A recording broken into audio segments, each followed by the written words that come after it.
So dear students, today we have to do the further questions of RTP May 2020 or you can say that RTP of July 2020. So हम लोगों ने कुछ questions previous video में करे थे और हमें बाकी क्वेश्चंस करने हैं और जो क्वेश्चंस के जो नोट्स हैं वो टेलीग्राम चैनल पे ऑलरेडी अपलोड हो चुके हैं। अगर आपने अभी तक डाउनलोड नहीं करे हैं तो वहाँ से जाकर आप देख सकते हैं। आज हम बाकी क्वेश्चंस करेंगे और हाँ, इस बात का बहुत अच्छे से ध्यान रखना है कि आप ये वीडियो तभी देखें जब आप मेरी प्रीवियस वीडियो देख चुके हैं, so that you can aware be about the thing में क्या कराने के लिए जा रही हूँ। ओके, चलो will be starting with the question number 1 of the video, sorry of the content. Now here is question number 1. Now before going to the question, हम सबसे पहले डिटरमाइन करेंगे what type of question is it. Is it a case study or is it a simple question? Simple question, that means a direct question, or case study which can be direct or indirect. In the previous video, I explained you about the nature of the case studies. It can be direct, it can be indirect. So now before commencing with the question, सबसे पहले ध्यान रखना है क्या आपको question पढ़ते ही determine करना है कि क्वेश्चन कैसा क्वेश्चन है, ताकि आप उसकी प्रेजेंटेशन आप उस अकॉर्डिंग रख सको. So now I'm beginning with the question. Just silently read the question and just make up your mind what kind of question is it. Okay, so उसने बोला Health Widow Will Now is a Delhi-based charitable organization promoting the healthy lifestyle amongst the office goers. It organizes free of cost programs to encourage and guide the office goers on the matters such as stress relief, yoga, exercises, healthy diet, etc. etc. Many business organizations and resident welfare associations are taking services of this company in Delhi and adjoining areas and make the financial contribution to its cause. तो क्या कर रहे हैं वो बाकी सब companies भी जो अगल बगल की कंपनीज है वो इस कंपनी की हेल्प ले रही हैं. Now the Health Well Now company is able to generate sufficient funds to meet the routine expenses. कहता है, ध्यान से सुनना, वो कहता है क्वेश्चन ये है कि एक कंपनी है, सॉरी एक चैरिटेबल ऑर्गेनाइजेशन है, उसका नाम क्या है Health Well now. Health Well now एक दिल्ली बेस्ड चैरिटेबल ऑर्गेनाइजेशन है जो कि कंपनी के जो लोग होते हैं, जो कंपनी में जाते हैं, काम करते हैं, ऑफिस गोअर्स जो होते हैं, उनके ऊपर उनको बहुत स्ट्रेस होता है, तो उनके स्ट्रेस रिलीफ, योगा, उनकी एक्सरसाइजेस पर्टिकुलरली सब पे काम करता है. जो उस चैरिटेबल ऑर्गेनाइजेशन के आस पड़ोसी कंपनियां हैं वो कंपनियां इसके सर्विसेज का लाभ उठाती हैं और उसको कंट्रीब्यूट थोड़ा बहुत कर देती हैं. So now वो कहते हैं हेल्थ वेल नाउ को इतने पैसे आ जाते हैं कि वो अपने रेवेन्यू एक्सपेंसेस निकाल लेती है. तो by looking at the question now हम ये समझ चुके हैं कि भैया ये डायरेक्ट क्वेश्चन तो नहीं है, ये केस स्टडी है. नाउ गुड, तो हम लिख देंगे case study. Now which kind of case study is it. क्या उसने हमारा कोई ओपिनियन मांगा? नहीं. क्या उसने कोई कंक्लूजन मांगा, सजेशन मांगा? नहीं. तो this is a direct case study. That means we do not have to do that particular aspect, the particular presentation, concept, fact of the case etcetera etcetera. हम अपने टॉपिक देंगे, कंसेप्ट देंगे और बस उसको हल्का सा केस स्टडी से लिंक कर देंगे. तो अगर मैं बात करूं कि इसमें किस कॉन्सेप्ट का यूज है तो यहाँ पे बेसिकली बात ही बोली है, मुद्दा इस बात का है कि भाई जो हेल्थ वेल नाउ कंपनी है, Health Well Now charitable organisation जो है, ये एक नॉन कमर्शियल ऑर्गेनाइजेशन है. मतलब ये पैसों में डील नहीं करती है, ये एक नॉन प्रॉफिट ऑर्गेनाइजेशन है. तो क्या इसको स्ट्रेटेजिक मैनेजमेंट बेसिकली लगाना चाहिए अपने क्या बोलते हैं फंड्स को और इंक्रीज करने के लिए या अपने आप को और अच्छा दिखाने के लिए. तो इससे ना आगे पूछा how far strategic management is relevant for the health well now. That is basically the question of the importance of strategic management or the applicability of strategic management in the charitable organization. Now this question is from chapter number 1. अगर आप लोग को याद हो तो chapter number 1 में हम लोगों ने लास्ट में टॉपिक पढ़ रखा है और वहीं से एक क्वेश्चन उठ के आता है कि क्या जो कंपनीज नॉन प्रॉफिट मेकिंग होती हैं, जो नॉन गवर्नमेंटल ऑर्गेनाइजेशंस होती हैं, क्या उनको भी एसएम लगाना होता है. और मैंने अच्छी खासी क्लास में इस चीज को करवाया हुआ है कि हाँ, irrespective of the nature of the organization, irrespective of the nature of the enterprise, हमको एसएम लगाना ही चाहिए ताकि हम हमेशा आगे बढ़ सके, आउट परफॉर्म कर सके. और हाँ, जरूरी नहीं कि हमारा मुद्दा प्रॉफिट मेकिंग का हो, बट हमारा मुद्दा जो भी है, चाहे वो वेलफेयर क्यों ना हो, हम उसमें आगे रह सके. अब हमें ध्यान रखना. अब देखो मैं तुम्हें चीज सब समझाती हूँ. यहाँ पर if you look into the concept, if you look at the presentation, I have given, first of all, ध्यान से देखो, I have given a very amazing thing, and that thing is this. I have highlighted this thing via a suitable heading. Yes, you are correct. Suitable heading मैंने इसकी दी है. इसका मतलब ये है कि जब भी आपको क्या करना है, जब भी आपको आंसर को फ्रेम करना है, आप सबसे पहले क्या दो, सबसे पहले आप उस क्वेश्चन के लिए एक सुटेबल हेडिंग फॉर्म करो.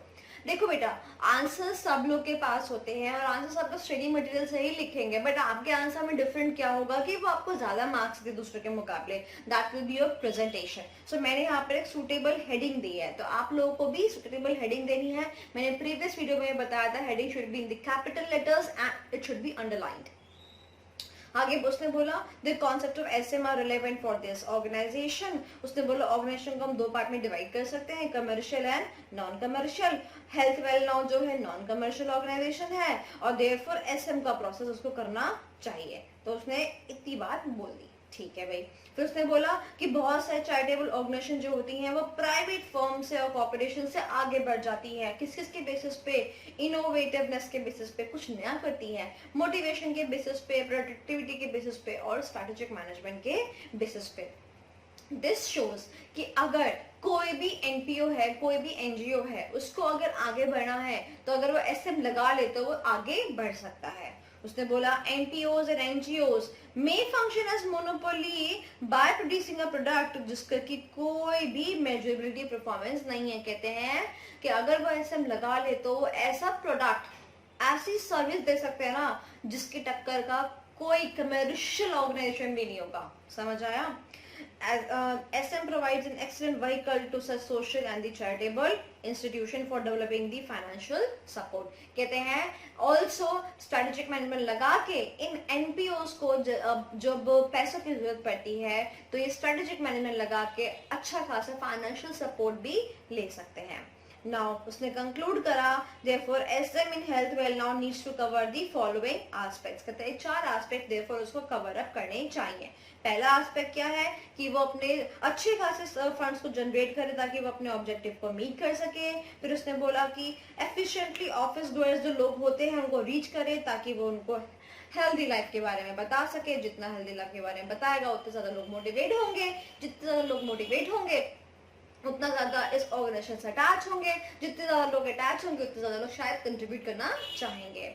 उसने बोला प्रमोट इटसेल्फ, अपने आप को प्रमोट करो, कहाँ जाओ, ऑफिस जाओ, रेसिडेंट वेलफेयर एसोसिएशंस में जाके, and also have a deep collaboration भी कर लो हेल्थ एक्सपर्ट्स के साथ में, डाइटिशियंस के साथ में, साइकोलॉजिस्ट के साथ में, फिटनेस ट्रेनर के साथ में, योगा एक्सपर्ट्स के साथ में. तो आपको एक अच्छा खासा these are also the strategies like collaborating themselves with others.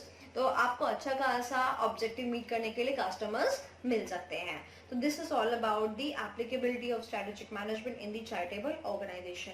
Now I have made one mnemonic for you for covering all these 4 points because these 4 points are the conclusive lines. mnemonic अगर आपको लिखना है तो मैं आपको mnemonic लिखवा देती हूँ. mnemonic लिखो. यहाँ पे सबसे येड़ा वर्ड था गोअर्स, है ना. ऑफिस गोअर्स मतलब ऑफिस जाने वाले. तो तुमको याद भी रहेगा, यूनिक भी रहेगा. तो इसका निमोनिक है goers, GOER, goers, office going people जो होते हैं को ऑफिस गोअर्स बोलते हैं. GOER. जी से मैंने बोला है जनरेट सफिशिएंट फंड्स. जी से जनरेट सफिशिएंट फंड्स. मार्क कर लो आप अपनी अपनी बुक्स में, जनरेट सफिशिएंट फंड्स. देन ओ से आप लिख सकते हैं, एक सेकेंड, ओ से मैं यहाँ पे साइड में लिख देती हूँ. ओ से ऑफिसेस में promote, which will be point number 3, this point. Then E, efficiently reach office goers. हमारा G हो गया, O हो गया, E हो गया, and then last is R भी लिख देती हूँ मैं यहाँ पे. R से है रिलेशनशिप किस किस के साथ में, dietitians, psychologist, fitness trainers and yoga expert. तो मैं यहाँ पे सबका फर्स्ट टाइटल लिख देती हूँ, dietitians, physiologist, fitness trainers and yoga experts. So we have 4 points and mnemonic is goers because goers is the like word जो थोड़ा यहाँ पे हटके है, office goers मतलब office going people, and नीचे से मैंने आपका mnemonic frame कर दिया है. I think so आपको एक question clear हो गया होगा. आगे चले, नोट कर लिया, आगे चले. Okay. Now coming to question number 2. Question number 2 has been done in the previous video, video number 1. So you have to refer video number 1 for the question number 2. Now coming to question number 3. Question number 3.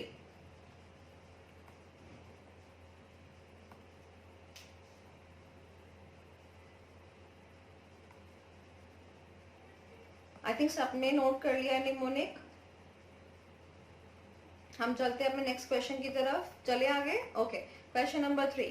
Now question number 3 is a typical question, not in terms of the difficulty of the answer, but कई बच्चे difficulty किस में करते हैं इस चीज में कि वो question को predict नहीं कर पाते हैं. Okay, now let's predict the question. कहते हैं capabilities that are valuable, rare, costly to imitate and non-substitutable are the core competencies. Wow! उसने बोला ऐसी capabilities जो कि valuable है, rare है, कॉस्टली टू इमिटेट है, नॉन सब्स्टिट्यूटेबल है, आर कोर कॉम्पिटेंसीज. उसने खुद ही बता दिया भैया, ठीक है. कहता है explain these 4 specific criterias of the sustainable competitive advantage that firms can use to determine those capabilities are core competencies और नॉट. कहता है मुझे वो 4 स्पेसिफिक तरीके बता दो, वो 4 स्पेसिफिक कंडीशंस बता दो जब मैं अपनी कैपेबिलिटीज को कोर कॉम्पिटेंसी कहूंगा. कहता है मुझे वो 4 तरीके बता दो जब मैं मेरी कैपेबिलिटीज को कोर कॉम्पिटेंसी करूं. तुमको याद होगा इन चैप्टर नंबर 2 में मैंने टॉपिक कराया था जिसमें कि मैंने चीज बताई थी कि आपके पास में 2 तरीके हैं, एक है वैल्यू चेन एनालिसिस और एक है 4 स्पेसिफिक क्राइटेरियाज. याद आया कुछ कोर कॉम्पिटेंस बिल्डअप करने के लिए. तो उसी में से क्वेश्चन ये आया है 4 स्पेसिफिक क्राइटेरियाज, वो यही वाले क्राइटेरिया है. और सबसे मजेदार बात देखो आप इस क्वेश्चन की कि एग्जामिनर ने खुद ही आपको उसका आंसर दिया है कि वो सिर्फ 4 क्राइटेरिया है. वो कौन कौन से क्राइटेरिया है वो उसने साफ साफ दे दिया, valuable, rare, costly to imitate and non substitutable. मतलब मजे की बात है ना कि आंसर की जो हेडिंग्स है ना वो उसने आपको खुद ही दे दिया. इससे अब मुझे बताओ कि इससे आसान क्वेश्चन क्या हो सकता है. बट बच्चा अभी भी कंफ्यूज करता है इस क्वेश्चन में. आई थिंक मैंने भी तुम्हें क्वेश्चन पकड़ना सिखाया है. ओके, चलो आगे करते हैं इस क्वेश्चन को. तो उसने बताया 4 specific criteria which is valuable, rare, costly to imitate, non substitutable. देखो वैल्यूएबल का यहाँ पर आ गया, रेयर ये आ गया, कॉस्टली टू इमिटेट यहाँ पर आ गया, नॉन सब्स्टिट्यूटेबल यहाँ पर आ गया. देख रहे हो. अब आप मुझे बताओ कि कहाँ से क्वेश्चन डिफिकल्ट हो गया. बट लगता है बच्चों को डिफिकल्ट. एग्जाम में दे दूं मैं, मतलब टेस्ट में दे दूं मैं, तो बच्चा इस क्वेश्चन को अटेम्प्ट करेगा भी नहीं. पता नहीं कहाँ से मैडम ने पूछ लिया, पता नहीं कहाँ से ICI ने पूछ लिया. जबकि ऐसा नहीं होता कि ICI आपसे कोई भी क्वेश्चन आपके लेवल से बाहर का पूछता है. नहीं, सब कुछ यहीं से पूछता है ICI. मैं आप कर दूं इसको. चलो फिर करें क्वेश्चन, इसको अटेम्प्ट करें. तो इसका मतलब अगर मुझे कोई कहे कि आपकी जो कैपेबिलिटीज हैं, आपकी कैपेबिलिटीज को हम कोर कॉम्पिटेंसी कब काउंट करेंगे, जब 4 चीजें उसके अंदर होंगी. पहली इज वैल्यूएबल, दूसरी is rare, third is costly to imitate and fourth is non substitutable. Valuable मतलब आपकी जो कैपेबिलिटीज है valuable, that should provide value to the customers. Value to the customers. अगर आपका प्रोडक्ट, आपकी सर्विसेज कस्टमर को कोई वैल्यू दे ही नहीं रही है और आप बोलो अरे मैं तो केपेबल हूँ, बट केपेबल हो गया वो काम करने के, but you are not core competent in that. Rare, आपके पास जो कैपेबिलिटीज हैं वो सबके पास नहीं होनी चाहिए. That should be rarely found. बहुत कम लोगों में ये चीज होनी चाहिए. जैसे कि if I talk about my self, I only have theoretical subjects in my hand. मतलब मैं सिर्फ थ्योरी के सब्जेक्ट्स पढ़ाती हूँ. So now this thing is very rare that the teacher focuses only on the theoretical subjects. तो इसका मतलब जो ये मेरी कैपेबिलिटी है, दिस इज बहुत कम found, hence this is rare, and rare is one of the ingredient for the core competency. And then third is costly to imitate. Now you have such quality that if anyone wants to copy that, if anyone wants to imitate that, कोई भी बंदा अगर उसको copy करना चाहे तो उसको ना बड़ा महंगा का सौदा करना चाहिए. तो अगर वो जो आपके अंदर कैपेबिलिटी है वो कॉपी करना बड़ा महंगा पड़ रहा है, तो yes you are having that core competency. And last but not least, non substitutable. आपका जो प्रोडक्ट है, आपकी जो सर्विस है, अगर उसका कोई जवाब ही नहीं है, अगर मार्केट में ऐसा कोई प्रोडक्ट और सर्विस नहीं है जो उसकी टक्कर का है, तो that means you are core competent enough in your area. तो इसका मतलब मान लो मैं जैसा पढ़ाती हूँ, मेरा पढ़ाने का जो तरीका है, जो मेरे बच्चों के साथ मेरी बॉन्डिंग है, अगर ये चीज कहीं और नहीं मिलेगी, तो that means my capability of teaching is, I can consider that as a core competency कि भाई ये मेरे पास ही है, किसी दूसरे के पास नहीं है और इसका कोई सब्स्टिट्यूट मार्केट में अवेलेबल नहीं है. So we have 4 points. इसके लिए याद करने के लिए कोई निमोनिक जरूरत नहीं है भैया, क्योंकि क्वेश्चन में ही गिवन है कि हमें क्या क्या पॉइंट्स लिखने थे. आसान हो गया. आगे चले, एक बार एक काम करो, फटाफट से रीड कर लो इसको.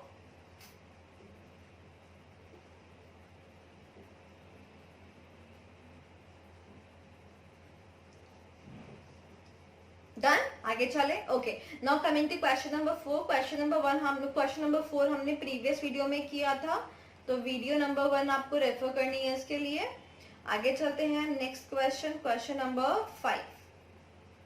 Okay, question number 5. So we are on question number 5. Till now we have done 4 questions. Now question number 5. Question number 5. Now अभी जो क्वेश्चंस हमने करे that was a direct question. Now question number 5, मुझे कुछ नाम याद आता है, कुछ केसेस मैंने दे रखा है. नाउ हम क्वेश्चन पढ़ेंगे और तुम मुझे बताने वाले हो क्या कि ये क्वेश्चन केस स्टडी है कि डायरेक्ट क्वेश्चन है.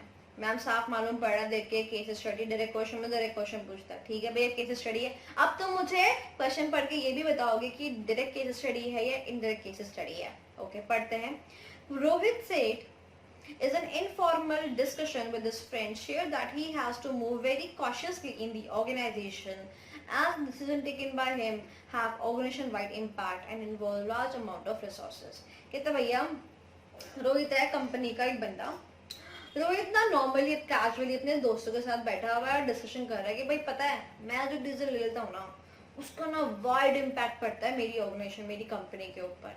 मैं जो बोलता हूँ ना उसका काफी हद तक जो मतलब चीजें हैं ना दूर दूर तक जाती हैं. तो इसलिए मुझे ना बहुत कॉशियसली, बहुत प्रिकॉशन के साथ में डिसीजन मेकिंग करनी होती है. ठीक है भाई. Okay. He also said that his decisions decide the future of his organization. उसने बोला कि मेरे ही डिसीजन से कंपनी का, ऑर्गेनाइजेशन का फ्यूचर डिसाइड होता है. अब तुम खुद सोचो, ऐसा कौन सा बंदा है जिसके डिसीजन से कंपनी का, ऑर्गेनाइजेशन का फ्यूचर डिसाइड होता होगा. मतलब पर्टिकुलरली ये बंदा किसी बड़े लेवल पे होगा, किसी बड़े ओहदे पे होगा. अच्छा ठीक है, चलो okay.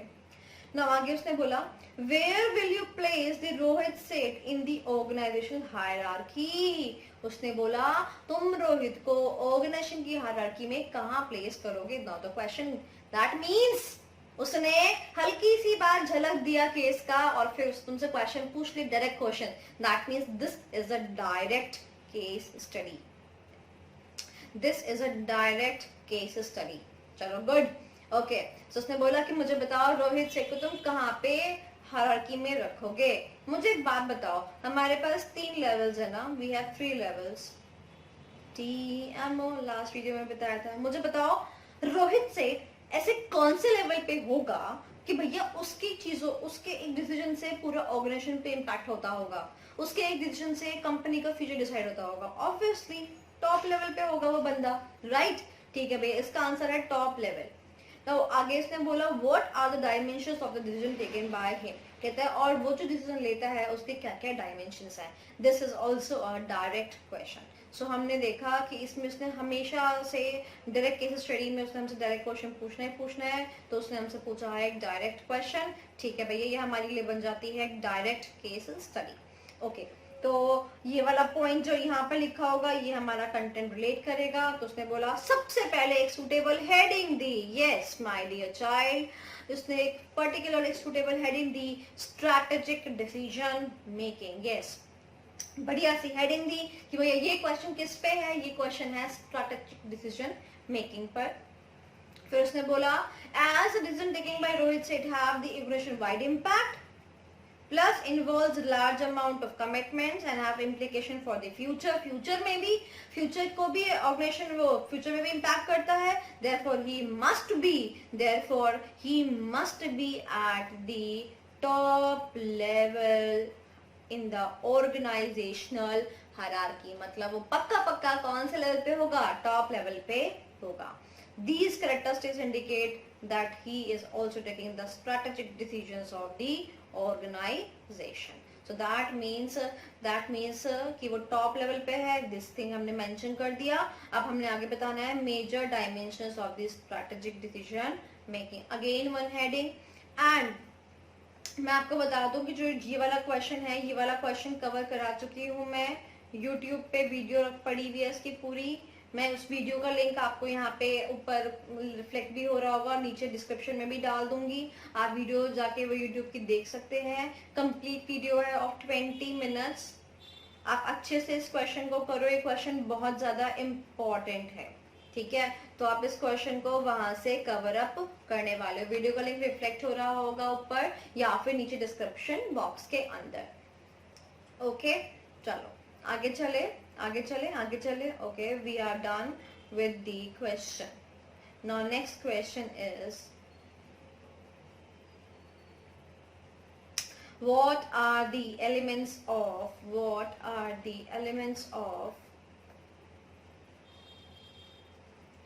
strategic intent of the organization. Now next question is elements of the strategic intent. Direct question पूछा उसने कि भैया बताओ स्ट्रैटेजिक इंटेंट के क्या पॉइंट्स होते हैं, क्या एलिमेंट्स होते हैं।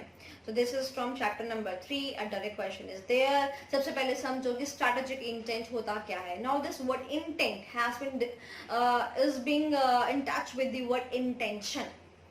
इंटेंशन मतलब आप क्या चाहते हो, तो स्ट्रैटेजिक इंटेंट का मतलब होता है कि ऑर्गेनाइजेशन क्या चाहती है, अपनी स्ट्रैटेजीज जो है पर्टिकुलरली उसके ऊपर बेस बनाती है, ऑर्गेनाइजेशन क्या अचीव करना चाहती है। तो उसने बोला it is an idea of what organisation desires to attain in the future.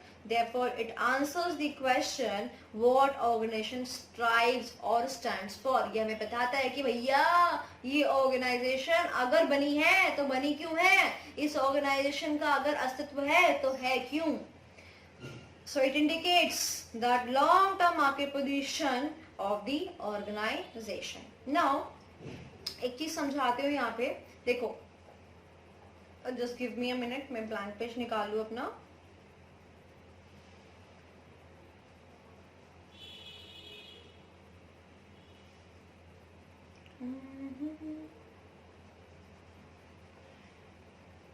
Okay now ध्यान से समझना इस चीज को। देखो अपने पास में ना बेटा 3 लेवल्स होते हैं, ठीक है। ये ट्रायंगल थोड़ा पतला बन गया है, कोई बात नहीं। TMO that is the corporate, that is the business and that is the financial level. Okay बेटा ध्यान से समझना। और क्या होता है, हमने लेवल्स डिफाइन करे होते हैं बिकॉज हम चाहते हैं कि जो हमारा टास्क है वो डिफाइन हो जाए लेवल्स टू लेवल्स। तो ध्यान से देखना, अब कॉर्पोरेट लेवल के ऊपर 2 पॉइंट्स हैं। 2 पॉइंट्स कौन से हैं, विजन एंड मिशन। मतलब कॉर्पोरेट लेवल क्या फॉर्म करती है, पूरी ऑर्गेनाइजेशन का विजन और mission. Business level business definition and business model. और जो हमारा फंक्शनल लेवल होता है, फंक्शनल लेवल डिफाइन करता है कंपनी के गोल्स एंड ऑब्जेक्टिव्स। तो हमारे 6 पॉइंट्स जो है बेसिकली वो इसी लेवल से निकलते हैं। और इसी तरीके से हमारा एक डायग्राम बनता है, वो डायग्राम होता है ये वाला, ठीक है, जिसमें कि हम क्या बोलते हैं, ये बोलते हैं स्ट्रैटेजिक इंटेंट यहाँ पर है, स्ट्रैटेजिक इंटेंट कहाँ पर है, स्ट्रैटेजिक इंटेंट यहाँ पर है।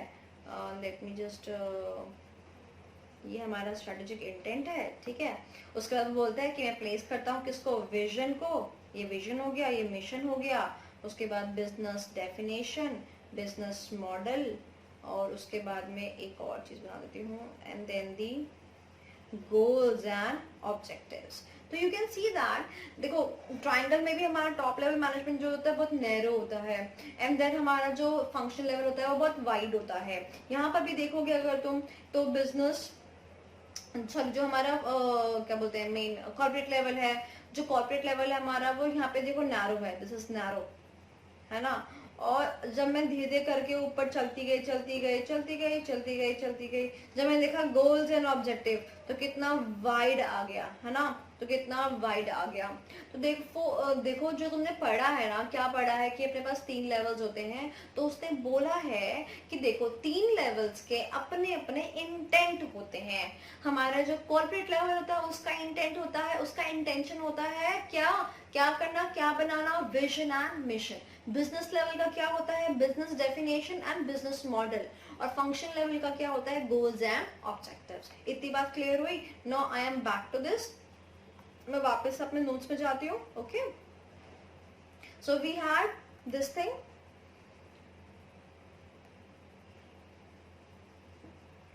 Just a minute. Okay, so now we have this thing. अब देखो जो चीज मैंने समझाई ना वही चीज तुमको यहाँ मिलेगी in the form of the statement. देखो उसने बोला it could be in the form of vision and mission for the organization at the corporate level. It could be expressed as business definition and business model in the form of for the business level. It can be in the broader terms as goals and objectives in the operational level, that is the functional level. Clear हो गया? जो मैंने समझाया वो यहाँ पे words में लिखा हुआ है, और आगे इन्हीं एलिमेंट्स को उसने क्या कर रखा है, आगे इन्हीं एलिमेंट्स को उसने एक्सप्लेन कर रखा है। Just give me a minute. Okay, so these are the elements, vision mission. अब उसने कुछ नहीं कर रखा, अब उसने विजन मिशन को एक्सप्लेन कर रखा है। तो हमें सब सारे पॉइंट समझने हैं, सारे पॉइंट समझने हैं। ओके, तो देखो हमारे पास यहाँ पर विजन गिवन है, मिशन गिवन है, बिजनेस डेफिनेशन गिवन है, बिजनेस मॉडल गिवन है, गोल्स एंड ऑब्जेक्टिव्स गिवन है। ओके, मैं आपको फटाफट से रफ आइडिया दे देती हूँ सो दैट आप एक बार फिर अपने आप रीडिंग लगा सकते हैं। विजन क्या होता है? विजन वो सपना होता है जो एक कंपनी, एक ऑर्गेनाइजेशन देखती है, वो सपना दूरदर्शिता। मैं मेरी ऑर्गेनाइजेशन को ऐसा देखना चाहता हूँ आज से 5 साल के बाद, आज से 10 साल के बाद। तो जो कंपनी का सपना होता है वो कंपनी का विजन कहलाया जाता है। मिशन, उस विजन को पूरा करने के लिए, उस विजन को पूरा करने के लिए हम अपनी कंपनी में बनाते हैं छोटे छोटे छोटे छोटे मिशन, और उन मिशन के अकम्पलिशमेंट से हम अपना सपना, दैट इज विजन, को पूरा करते हैं।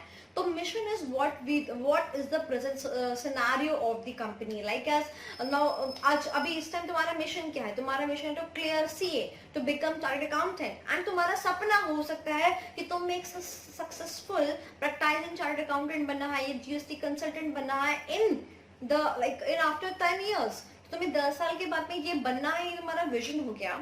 और उसके लिए तुम्हारा आज का जो टारगेट है वो क्या है? अब का टारगेट क्या है? सीए क्वालिफाई करना। This will be your mission. Now coming to business definition and business model. Business definition कहता है, business definition is the thing, हम अभी एग्जिस्टेंस में क्यों हैं, हम क्या करते हैं। Business definition defines the business. See for example, if I say XYZ Garments Limited, इसका मतलब ये कंपनी है जो गारमेंट्स में डील करती है, either the manufacturing or the trading etc. So business definition defines the company. It gives the definition to the existence of the company. Now next is business model. कहता है जो strategies आप अपने business में लगाते हो to get the success is known as business model or the business strategies. Last but not least the goals and objectives. वो छोटे छोटे goals and objectives, जैसे कि मैं इस टाइम बोल सकती हूँ कि आपका इस टाइम जुलाई में जो एग्जाम्स आ रहे हैं वो आपके क्या है, goals and objectives हैं, है ना। तो जो छोटे छोटे goals and objectives हैं, these are the smaller parts of the mission जो आपको अचीव करने होते हैं in order to achieve that vision. सो हमने क्या किया, हमने विजन किया, मिशन किया, बिजनेस डेफिनेशन किया, बिजनेस मॉडल किया, गोल्स एंड ऑब्जेक्टिव किया। फटाफट से एक बार दिमाग में बिठाएंगे, ट्रायंगल शेप से शुरू करेंगे। We have 3 levels, top, middle and operational. Top को बोलते हैं कॉर्पोरेट, मिडिल को बोलते हैं business and last but not least operational को बोलते हैं फंक्शनल। कॉर्पोरेट लेवल का क्या इंटेंट होता है, उसका इंटेंट होता है vision and mission. Business level का इंटेंट क्या होता है, business definition and business model. और हमारा जो ऑपरेशनल लेवल होता है या फंक्शन लेवल होता है, उसका इंटेंट क्या होता है, goals and objectives. So we have done with this question. So we are done with the question now. Move on to the next question. This is question number 7 and question number 7 में last class में last video में करवा चुकी हूँ. This is video number 1. So you have to refer video number 1 for this question. So हम लोग question number 7 तक हम लोगों ने कर लिया है. Now coming to question number 8. Question number 8. Question number 8 तो बहुत ही छोटा सा इत्तू सा क्वेश्चन है. चलो फटाफट कर ही लेते हैं इस क्वेश्चन को. इत्तू सा क्वेश्चन है ये तो. चलो जल्दी जल्दी आ जाओ. Mergers and acquisition. Merger and acquisition. अरे मैडम देखो, अगर कंपनी खुद, दोनों कंपनियां खुद की मर्जी से मर्ज हो जाए, आओ हम तुम एक हो जाए, दो जिसमें एक जान हो जाए, तो उसे क्या बोलते हैं, मर्जर. उसे क्या बोलते हैं, मर्जर. ये क्या होता है, ये एक लव मैरिज का केस होता है. बताया था ना मैंने, ये क्या होता है, लव मैरिज का केस होता है. याद होगा जो स्टूडेंट्स मेरे से पढ़े हुए हैं उनको मैंने समझाया हुआ है. मर्जर क्या होता है, दो जिस्म एक जान बन जाते हैं. दे मर्ज टुगेदर, दोनों की कंसेंट होती है. और एक्विजिशन क्या होता है, एक्विजिशन होता है अरेंज मैरिज. याद आया कुछ, ये क्या होती है, अरेंज मैरिज होती है, जिसमें कि जो बड़ा होता है, बड़ा प्लेयर होता है, वो एक छोटे प्लेयर को क्या कर लेता है, एक्वायर कर लेता है, उसको कब्जा कर लेता है. That is called as acquisition. So this question you have to do by self. Now moving on to the next question. Next question is all about this question number 9. तो क्वेश्चन नंबर 9 चेक करें फटाफट से. चलो शुरू करते हैं. Question number 9. Question number 9 शुरू करने से पहले I will give you 2 minutes break. Let me have some water too.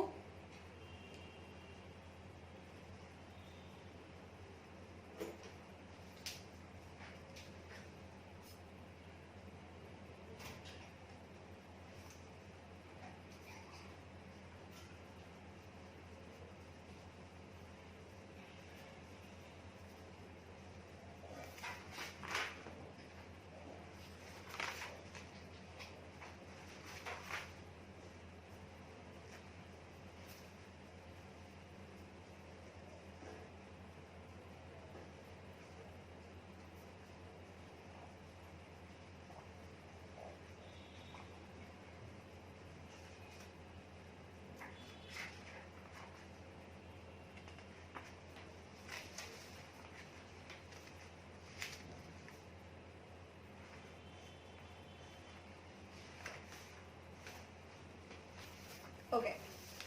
Now carrying on with the question number 9. So question number 9 is, ma'am eco bags का है. मैम केस स्टडी है. Very very good. This is case study. Now we have to determine whether this is direct case study और indirect case study. मैं देखूं, अभी बताऊं. Last line पढ़ लो फटाफट से. लास्ट लाइन में डायरेक्ट क्वेश्चन दे रखा है, that means direct case study. मामला खत्म. Okay, very good. अब तुम लोग इस चीज में एक्सपर्टाइज हो गए हो. मैम हम डिटरमाइन कर सकते हैं. पढ़ते हैं केस स्टडी क्या है.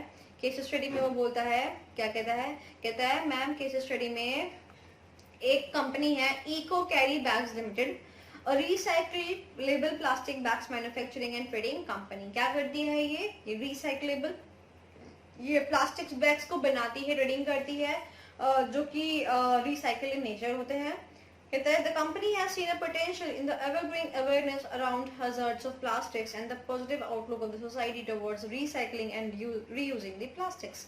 कहते हैं तो आजकल अपने आसपास ये अवेयरनेस देख रहा है. लोग कह रहे हैं नहीं भैया प्लास्टिक बेकार होती है, प्लास्टिक हैजार्डियस होती है, इसको इस्तेमाल कम से कम करना चाहिए. तो वो कहता है आजकल ये इन चीजों को बहुत ज्यादा सुन रहे हैं अपने आजकल. तो बोल रहा है a major concern for eco bags private limited are the paper bags. कहते हैं मैं तो प्लास्टिक बैग्स में डील करता था. मैं किस में डील करता था, मैं प्लास्टिक बैग में डील करता था. और अब मुझे डर किस चीज में है, मुझे डर है इस चीज में. किस चीज में, पेपर बैग्स में. And the old cloth bag, दूसरा कैटेगरी की कौन से बैग्स, ओल्ड क्लॉथ बैग, मतलब मैं क्या करता हूँ, मैं प्लास्टिक्स बैग को मैन्युफैक्चर या ट्रेड करता हूँ, और मुझे डर किस चीज से लग रहा है, डर लग रहा है मुझे पहला पेपर बैग एंड दूसरा ओल्ड क्लॉथ बैग, मतलब पुराने कपड़ों से बने हुए bags. Even though they are costlier than the recyclable plastic bags, irrespective they are being welcomed positively by the consumers. कहता है भले ही महंगे हैं, जो ये कपड़े के बैग्स हैं या पेपर बैग्स हैं, ये महंगे भले ही पड़ रहे हैं, बट लोग उसको पसंद कर रहे हैं. So अब वो पूछता है identify and explain the competition from the paper bags and the old cloth bags and tell in which category of the Porter 5 forces model does it falls. तो भैया पोर्टर के 5 फोर्सेस मॉडल पहले बता देंगे. भैया हमारी 5 चीजें आती हैं, 5 चीजें कौन कौन सी आती है, चलो और रिवाइज करा देती हूँ मैं. छोटा सा डायग्राम मैं अपने स्टूडेंट्स को सिखाती हूँ. आओ जो ये देखो, ये मैं एक सर्कल बनवाती हूँ, फिर मैं उस सर्कल, एक सेकेंड, मेरा सर्कल अच्छा नहीं बना है, मैं अच्छे से दोबारा से बनाऊंगी सर्कल. ओके, ये लो सर्कल. ओके चलो, सर्कल में क्या सिखाया था मैंने सिखाए थे 5 पॉइंट. पहला क्या था, पहला था bargaining powers of the buyers, फिर मैंने सिखाया था bargaining powers of the sellers, फिर मैंने क्या किया सिखाया था डायरेक्ट सब्स्टिट्यूट से थ्रेड, एंड फिर मैंने क्या सिखाया था, फिर मैंने सिखाया था क्या, फिर मैंने सिखाया था ये रोता हुआ चेहरा, मैंने सिखाया था we have a threat from the new entrants and we have the threat from the existing, that is the rivals. याद आया? जिस इसको डायग्राम नोट करना है. Oh shit, I am really sorry, मैंने डायग्राम रब कर दिया. जस्ट अ मिनट, डायग्राम दोबारा बना देती हूँ, कोई बात नहीं. इस बार मैं सुंदर सा बना देती हूँ. This is bargaining power of the buyers, this is bargaining power of the sellers, this is threat from the substitutes, and this is रोता हुआ चेहरा, एंड रोता हुआ चेहरा में this is threat from the new entrants and this is threat from the rivals. Note कर लो फटाफट, जो लोग ने नोट नहीं कर रखा है नोट कर लो जल्दी से.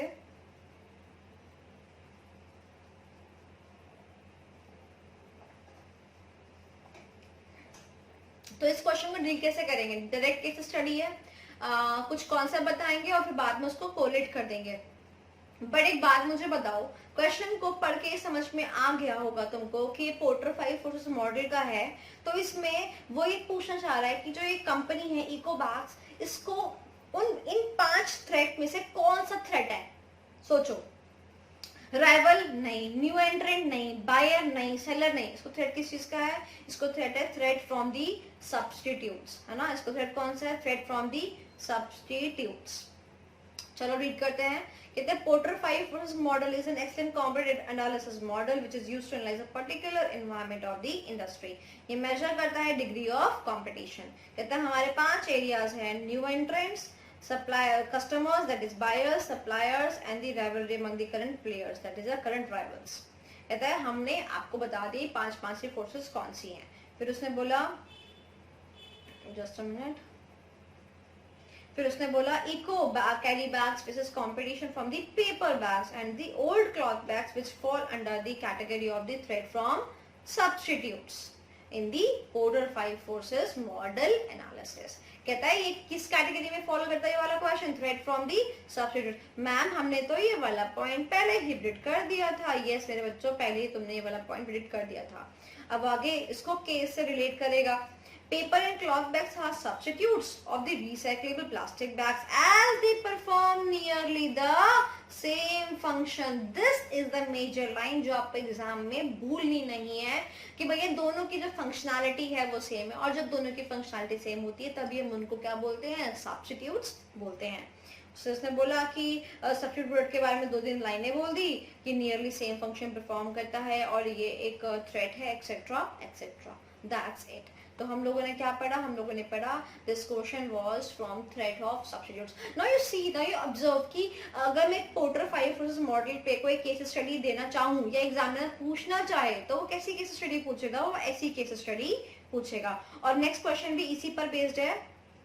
कहता है ध्यान से कहता है ध्यान से, बिल्कुल ध्यान से, बस लास्ट क्वेश्चन, चलो चलो चलो चलो फटाफट फटाफट। ओके, क्या कहता है differentiation strategy may help to remain profitable even when, जो पांचों फोर्सेस हैं पोर्टर के वो होते हैं। कहते हैं डिफरेंशिएशन स्ट्रेटजी फिर भी अच्छी हो सकती है भले ये पांचों हमारे को थ्रेट है। तो इसका मतलब वो क्या पूछ रहा है, वो पूछ रहा है डिफरेंशिएशन स्ट्रेटजी के एडवांटेजेस। तो देखो मैंने कितनी सुंदर क्या दी है, मैंने कितनी सुंदर उनको दी है एक बढ़िया सी क्या दी है, हेडिंग। कितनी सुंदर हेडिंग दी है, डिफरेंशिएशन स्ट्रेटजी एडवांटेज। देखो बेटा आप डायरेक्ट क्वेश्चन भी चालू कर सकते हो, मैंने पहले भी बताया, बट अगर आप ऐसे क्वेश्चन लिखोगे तो आपको मार्क्स ज्यादा मिलेंगे। फिर उसने बोला कि भाई जो ये वाले पॉइंट है इस वाले पॉइंट पे बेस्ड ही तो बताने हैं आपको एडवांटेजेस। तो ठीक है, ये सारे पॉइंट यहाँ पे कॉपी कर लिए और फिर हम क्या करेंगे, फिर हम एक एक करके उसको डिफरेंशिएशन स्ट्रेटजी से अटैच कर करके पढ़ेंगे। चलो पढ़ते हैं। उसने बोला पहला पॉइंट राइवलरी। कहते हैं राइवलरी, सीधी बात तो ये है कि जब हमारे ब्रांड का एक नाम है, जब हम दूसरों से कुछ अलग दे रहे हैं तो हमें राइवलरी से डरने की जरूरत ही क्या है, उल्टा वो हमसे डर रहेगा क्योंकि हम कस्टमर को डिफरेंट कुछ दे रहे हैं। तो राइवलरी वाला पॉइंट हो गया। एक काम करते हैं राइवलरी वाला पढ़ते हैं, फिर सब्स्टिट्यूट्स वाला पढ़ते हैं। सब्स्टिट्यूट, ऐसे ही सिमिलरली सब्स्टिट्यूट प्रोडक्ट्स जो है हमारे वो किसी काम की नहीं है क्योंकि जो हम दे रहे हैं कुछ डिफरेंट वो नहीं दे पाएंगे। Then coming to the buyers, अरे हमें बार्गेनिंग पावर ऑफ बायर से तो मतलब ही नहीं है। क्यों, बायर तो खुद 2 पैसा एक्स्ट्रा प्रीमियम प्राइस देने को तैयार है हमारे यूनिक फीचर्स के लिए। Bargaining power of the suppliers, कहते सप्लायर्स भी अगर हमसे कम में खरीदेंगे तो कोई बात नहीं, हम वही कॉस्ट अपने कस्टमर्स पे शिफ्ट कर देंगे, उनसे पैसा चार्ज कर देंगे, भाई वो तो पैसा देने को रेडी है ना, सिंपल। और last but not least entrants, new entrants, सवाल ही पैदा नहीं होता। न्यू एंट्रेंट्स जो है क्योंकि वो न्यू है, क्योंकि वो अभी भी इंडस्ट्री में आए हैं या आने वाले हैं, वो इस कॉस्ट पे, जिस कॉस्ट पे हम डिफरेंशिएटिंग फीचर दे रहे हैं वो इस कॉस्ट पे डील ही नहीं कर पाएंगे। तो बस हमारे को इन 5 चीजों से कोई खतरा नहीं है। That means there is no threat from any of the 5 forces of the Porter's 5 forces model. That means हमने क्वेश्चन नंबर 10 तक कर लिया। Okay, so now moving on to next question, that is question number 11. So question number 11 देखते हैं। This is a direct case study. Okay, ABC Limited is a company that has grown 11 times in the size of last past 5 years. मतलब पिछले 5 सालों से ये अपने से 11 गुना बढ़ चुकी है। Good.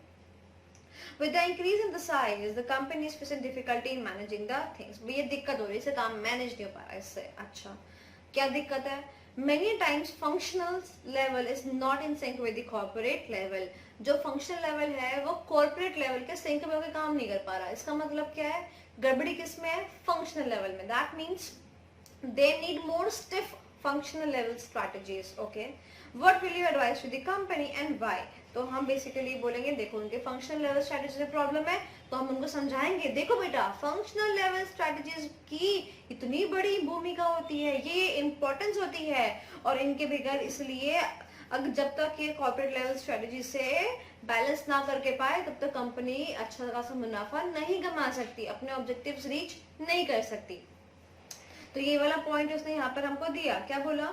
The higher level corporate strategy need to be segregated into variable plans and policies that are incompatible with each other and communicate down the line.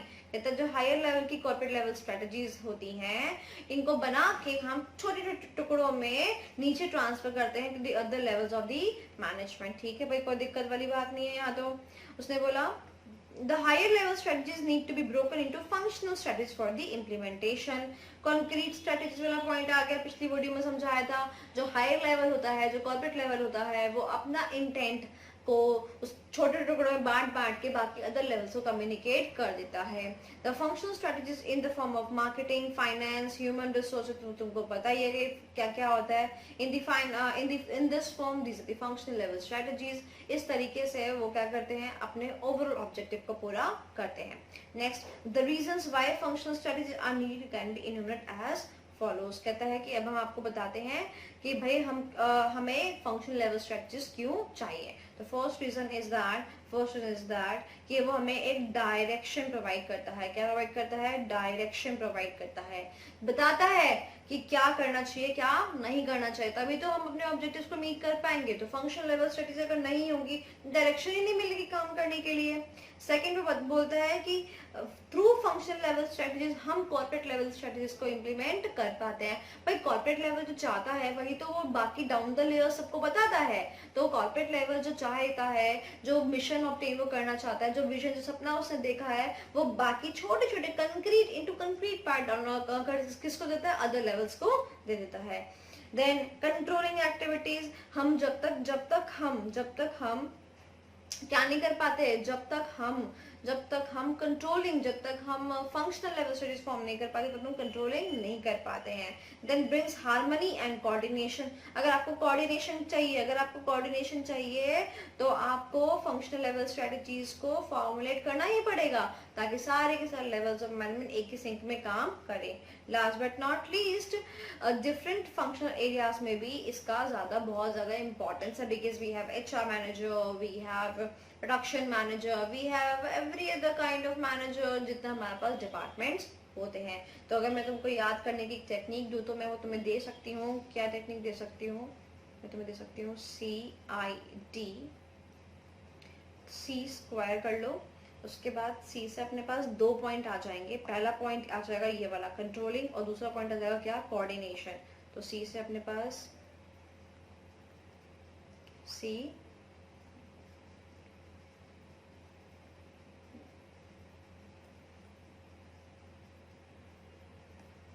Doubling हो रही है.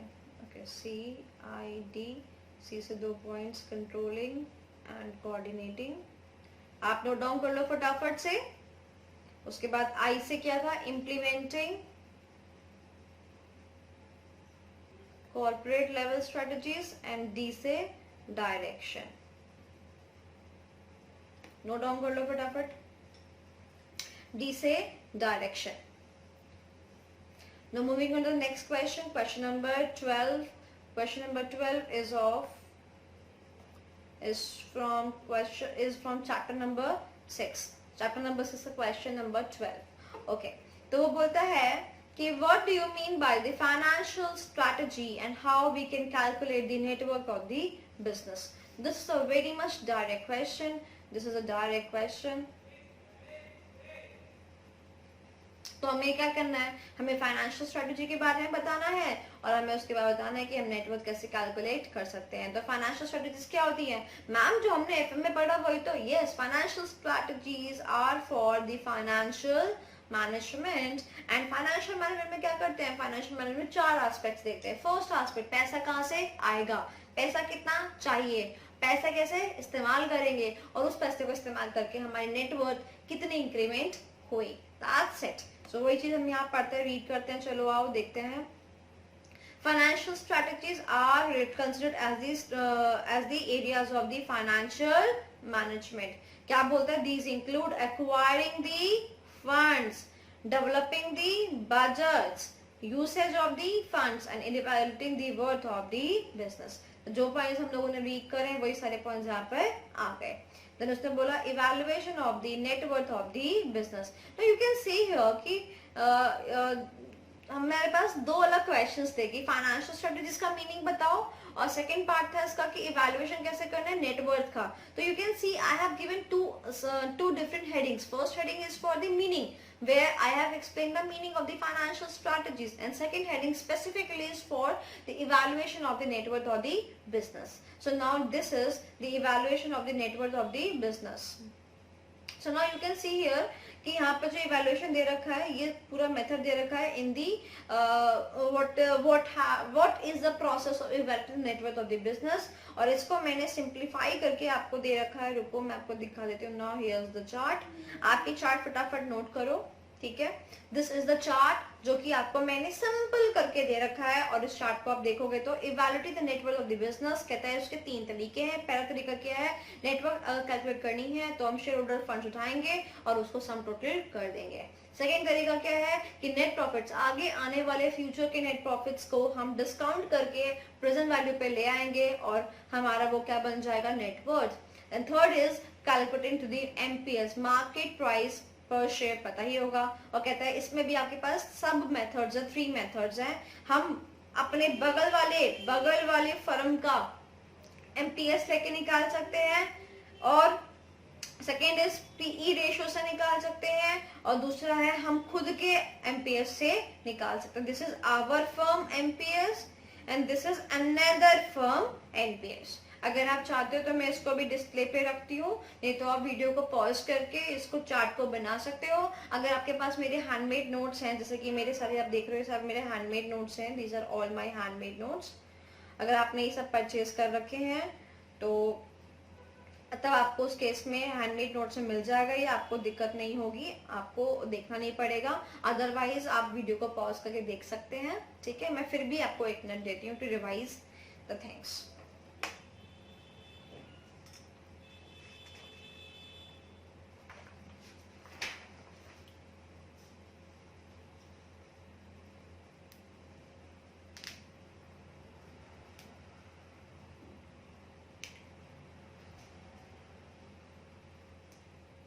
चले आगे। Okay, now coming back to this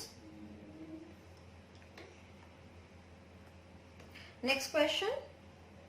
चले, okay.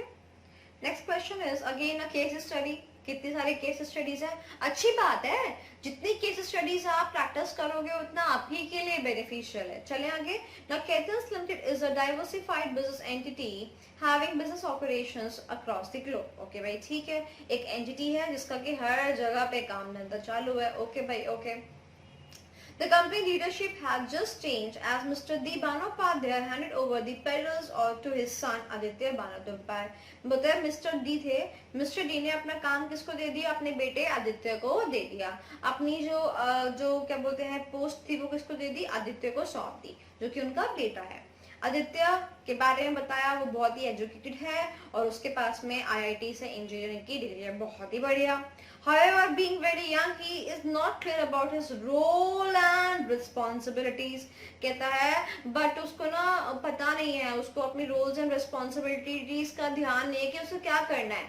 बाप ने बेटे को अपनी पोस्ट दे दी, बेटा भी बहुत अच्छा है, आईआईटी से इंजीनियरिंग करी हुई है उसने, तो वो कहता है बट उसको ये नहीं पता कि अभी उसकी रोल्स एंड रिस्पॉन्सिबिलिटीज क्या है। In your view, what are the responsibilities of Aditya Banoppadhyay as a CEO of the company? मिल गया मुझे, क्या मिल गया, मुझे पता चल गया कि मुझे क्या क्वेश्चन उसने पूछा। उसने मुझसे पूछा है कि जो ये सीईओ है इसकी रोल्स एंड रिस्पॉन्सिबिलिटीज बताओ। देखो अब मैं इस क्वेश्चन को, पहले तो मुझे समझ में आ गया कि डायरेक्ट केस स्टडी है, ठीक है, मैं इसको क्वेश्चन को देखो समझाती हूँ कि आप कैसे पकड़ना है। अब देखो सीईओ जो होता है वो कंपनी का लीडर होता है, तो उसने लीडर की रोल्स एंड रिस्पॉन्सिबिलिटीज पूछी हैं। क्या पूछी है, लीडर की रोल्स एंड रिस्पॉन्सिबिलिटीज। यस, और तुमको याद होगा चैप्टर नंबर 7 में जो सेकेंड हाफ पार्ट है उसमें लीडरशिप के पॉइंट्स हैं, रोल्स एंड रिस्पॉन्सिबिलिटीज का पॉइंट उसमें आता है। इसका मतलब उसने क्वेश्चन क्या पूछा है, रोल्स एंड रिस्पॉन्सिबिलिटीज। और देखो तुम यहाँ पे हेडिंग मैंने क्या डाल रखी है, responsibilities of the strategic leader Aditya बानोपाध्याय।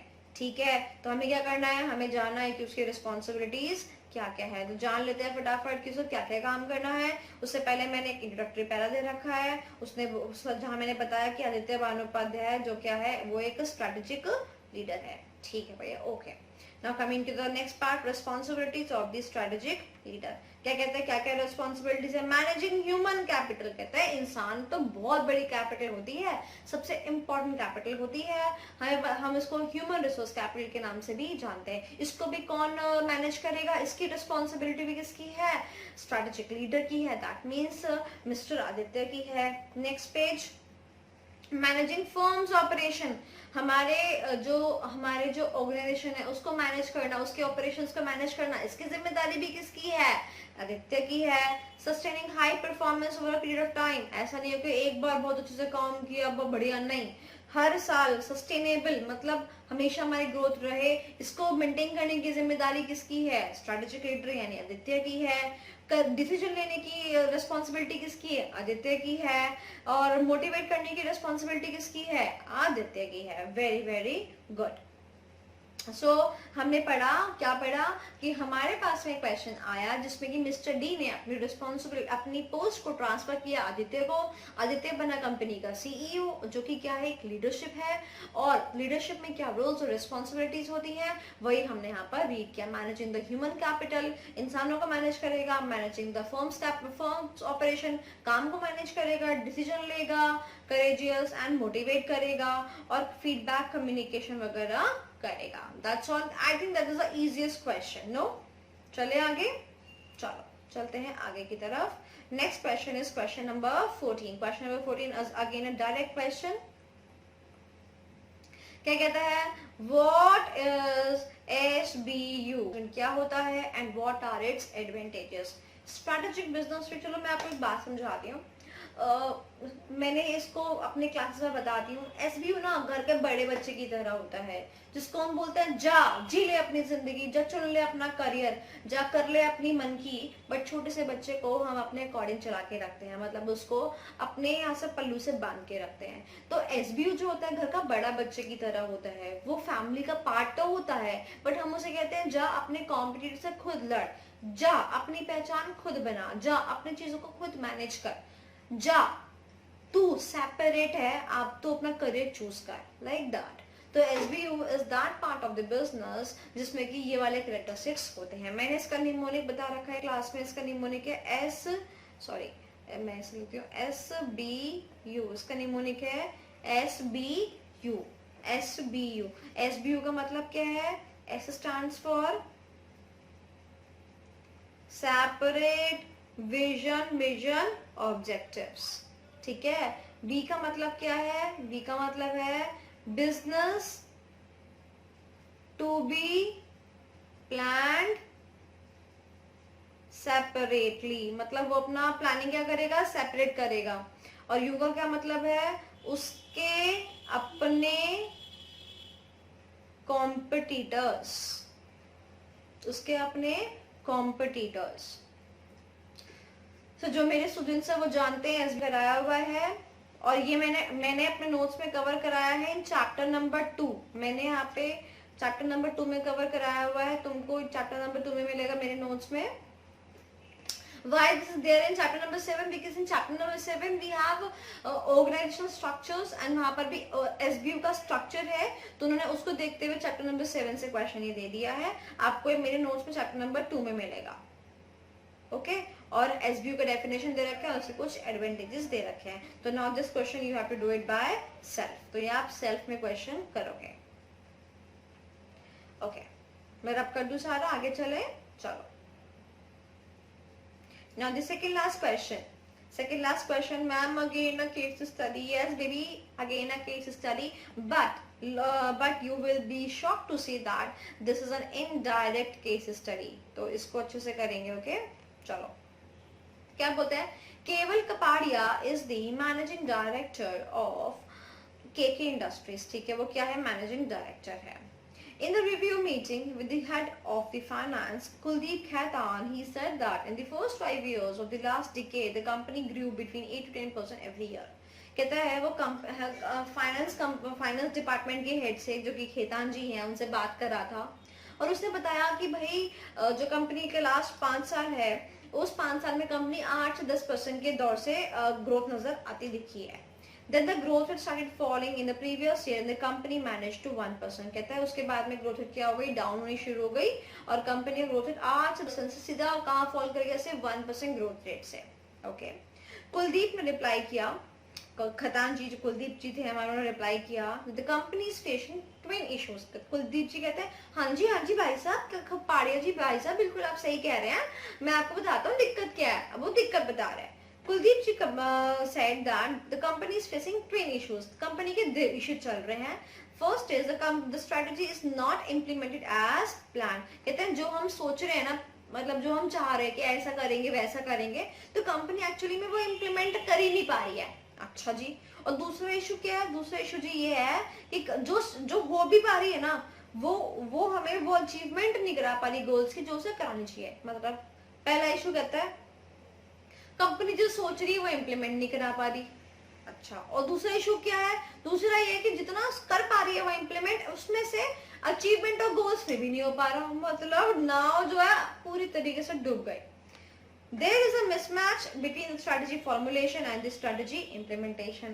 वो कहता है कि हमारी formulation और implementation में कोई भी मैच नहीं है। केवल disagreed and stated that he takes personal care in implementing all strategic plan. केवल बोलता है अरे नहीं नहीं भाई साहब ऐसा कुछ नहीं है, मैं सब कुछ चीजों को पर्सनली चेक करता हूँ, ऐसा कुछ भी नहीं है। अच्छा भाई, अब वो बोलता है कि आपको हायर किया जाता है, you have been hired as a strategy consultant by the KK industries. KK industry वाले मुझे हायर करते हैं। I am CSP by the way, certified strategic planner from UK, तो they can hire me as well. Joke apart, चलते हैं आगे।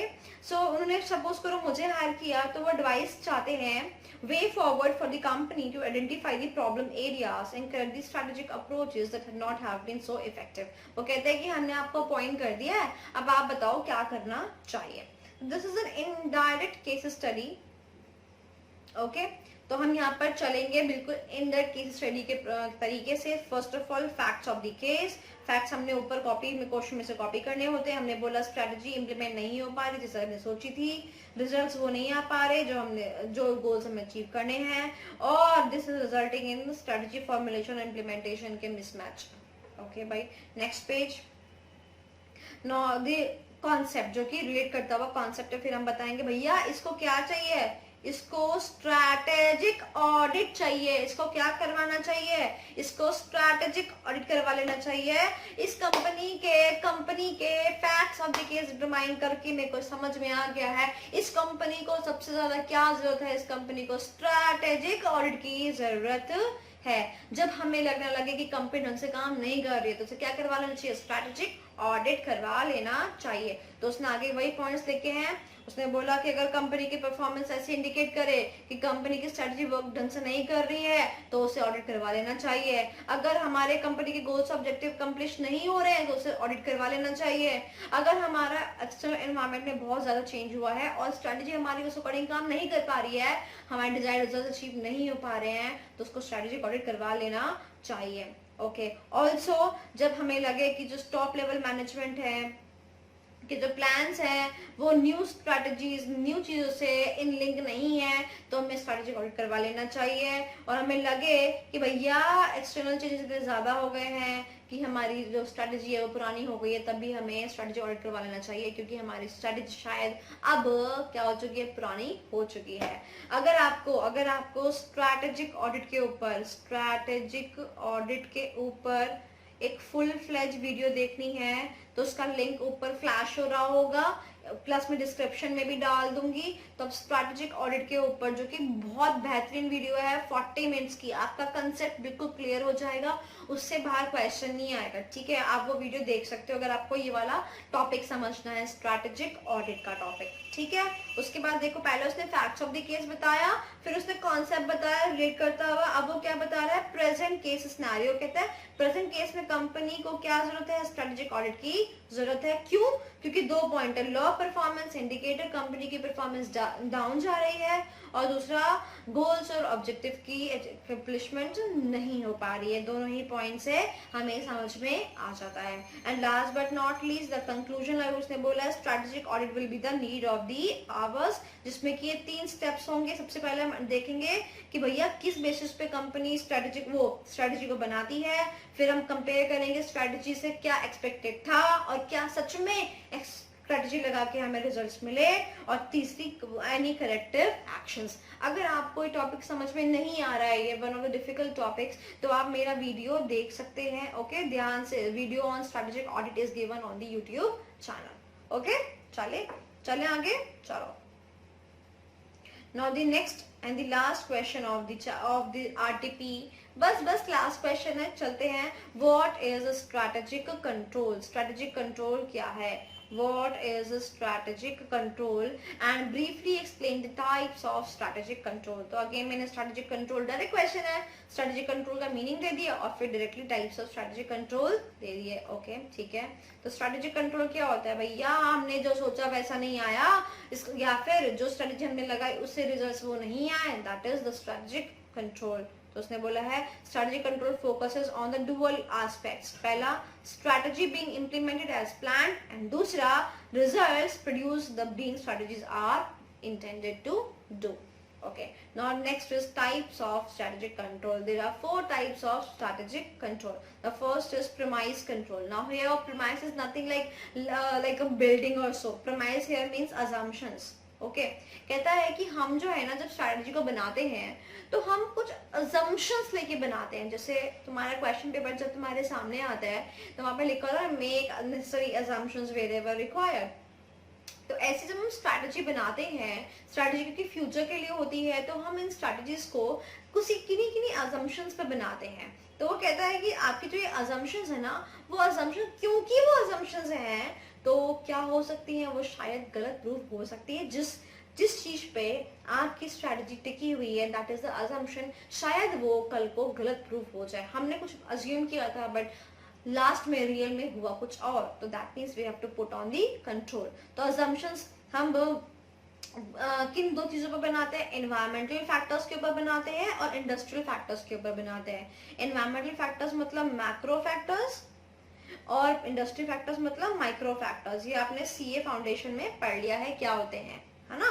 Next is strategic surveillance. Strategic surveillance का मतलब क्या होता है, यहाँ पे हम कोई भी assumption नहीं बनाते हैं. ओके, यहाँ पर हम करते हैं just general monitoring. That means कि we gather the data from the newspapers और like कोई वीडियो कमेंट में डली, उसकी कमेंट्स पढ़ लिए, मैगजीन में उसके बारे में पढ़ लिए. नॉर्मली हम डेटा को गैदर करते हैं और मतलब सबके ऊपर निगरानी रखते हैं. That is the strategic surveillance and this way we have a control on ourselves. And third, special alert control. कहते हैं कि कुछ भी अनएक्सपेक्टेड हो सकता है, अर्थक्वेक आ सकता है, वोल्केनिक इरप्शन हो सकता है, लॉकडाउन हो सकता है, कुछ भी आ सकता है, कोरोना वायरस आ सकता है. और अगर मैं ज्योग्राफिकल इन चीजों से अगर मैं अलग हट के बात करूं तो they can be the mergers and acquisitions among the most dominating players in our economy. तो कुछ भी हो सकता है. तो ये हम कहते हैं कि जब एकदम सडनली कुछ हो जाता है, that is known as special alert control. And last but not least the implementation control, which is considering the fact that आप जो strategy आपने बनाई है वो उस तरीके से implement हो रही है या नहीं हो रही है, that is the implementation control. So we are done with the 4 types of control. First is premises control. Second is strategic surveillance. Third is एक second ये मेरा क्या हो गया, just a second. Okay, third is a special alert control and fourth is for implementation control. So we have 4 types of strategic controls. So we are done with the RTP of strategic management for May 2020 or July 2020. In next video we'll be talking about EIS RTP questions of the same. Thank you so much. Do not like to comment on the video, like the video, subscribe to the channel and share the videos as well. Thank you so much.